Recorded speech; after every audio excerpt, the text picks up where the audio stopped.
ഇവാഞ്ചലിയും അനുദിന സുവിശേഷ വിചിന്തനം. ഈശോ മിശിഹായ്ക്ക് സ്തുതിയായിരിക്കട്ടെ. സെപ്റ്റംബർ 26 ആണ്ടുവട്ടത്തിലെ 25 വാരം വെള്ളിയാഴ്ച.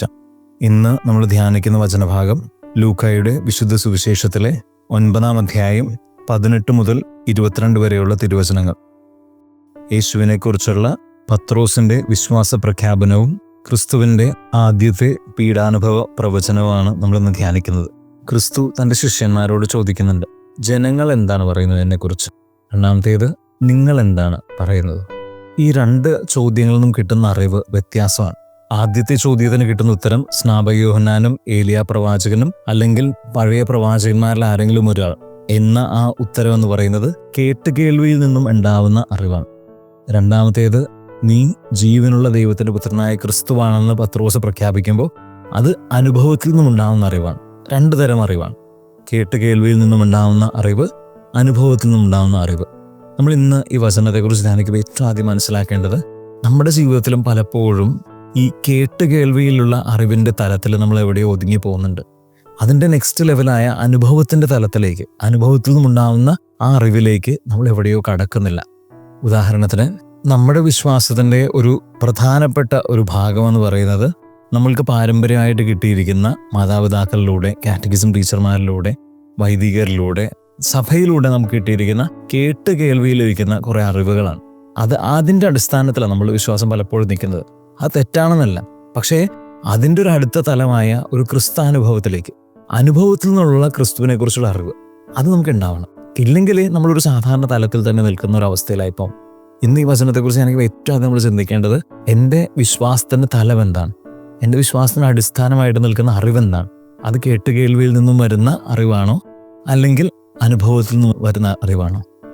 ആ ഒരു കാര്യം ക്രിസ്താനുഭവത്തിനെ കുറിച്ച് ധ്യാനിക്കാൻ വേണ്ടി ശ്രമിക്കാം. രണ്ടാമത്തെ ഭാഗത്ത് ക്രിസ്തുവിൻ്റെ ആദ്യത്തെ പീഡാനുഭവ പ്രവചനമാണ്.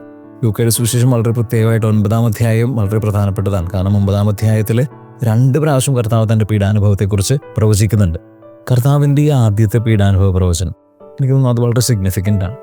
കാരണം നീ ജീവനുള്ള ദൈവത്തിൻ്റെ പുത്രനായ ക്രിസ്തുവാണെന്ന് വളരെ ഹൈപ്പ് കൊടുത്തുകൊണ്ട് പത്രോസ് പറഞ്ഞു നിൽക്കുന്ന നിമിഷത്തിലാണ് പറയുന്നത്, നീ ഇത്രത്തോളം വലുതാണെന്ന് കരുതുന്ന ആ ക്രിസ്തു വളരെയേറെ സഹിക്കുകയും ജനപ്രമാണികൾ, പുരോഹിത പ്രമുഖന്മാർ, നിയമജ്ഞർ എന്നിവരാൽ തിരസ്കരിക്കപ്പെടുകയും വധിക്കപ്പെടുകയും 3-ാം ദിവസം ഉയർപ്പിക്കപ്പെടുകയും ചെയ്യും എന്ന് പറയുമ്പോൾ നിങ്ങൾ മനസ്സിലാക്കാം, ക്രിസ്തു തൻ്റെ ഏറ്റവും വലിയ മെസ്സേജ് അവിടെ പറയുകയാണ്.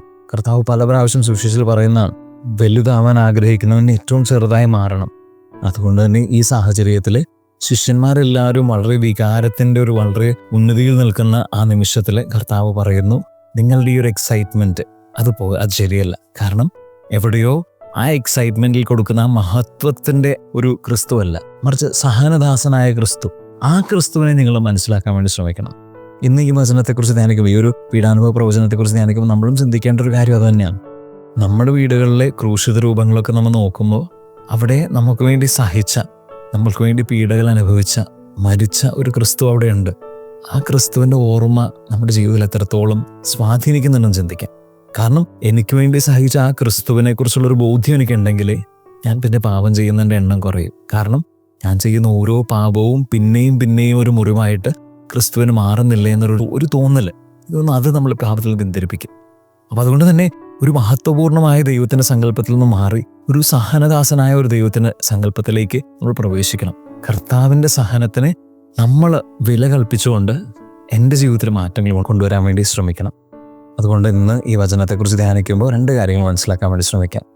എൻ്റെ വിശ്വാസത്തിൻ്റെ തലം എന്താണ്? അതിൻ്റെ അടിസ്ഥാനം എന്താണ്? കേട്ടുകേൾവിയിൽ നിന്നും പാരമ്പര്യമായിട്ട് കിട്ടിയിരിക്കുന്ന ആ ഒരു ഇങ്ങനെ ടേപ്പ് റെക്കോർഡർ പോലെയുള്ള വിശ്വാസത്തിൻ്റെ അറിവുകൾ മാത്രമാണോ? അതിനുമപ്പുറത്തേക്ക് എനിക്ക് പേഴ്സണലായിട്ടൊരു അനുഭവത്തിൻ്റെ തലത്തിലേക്ക്, ആ അനുഭവത്തിൽ നിന്ന് ലഭിക്കുന്ന ഒരു അറിവ് എനിക്ക് കിട്ടിയിട്ടുണ്ടോ എൻ്റെ വിശ്വാസത്തിൻ്റെ അടിസ്ഥാനമായിട്ട്? രണ്ടാമത്തേത്, എൻ്റെ ജീവിതത്തിലെ ക്രൂശിത രൂപത്തെ കാണുമ്പോൾ എനിക്ക് വേണ്ടി സഹിച്ച ആ കർത്താവിനൊപ്പം ഫീൽ ചെയ്യാൻ എന്നെ കൊണ്ട് സാധിക്കുന്നുണ്ടോ? ഈ കാര്യങ്ങളൊക്കെ ചിന്തിച്ചുകൊണ്ട് നമുക്ക് ഇന്നത്തെ ദിവസമായിരിക്കാൻ ദൈവം നമ്മളെല്ലാവരെയും സമൃദ്ധമായിട്ട് അനുഗ്രഹിക്കട്ടെ.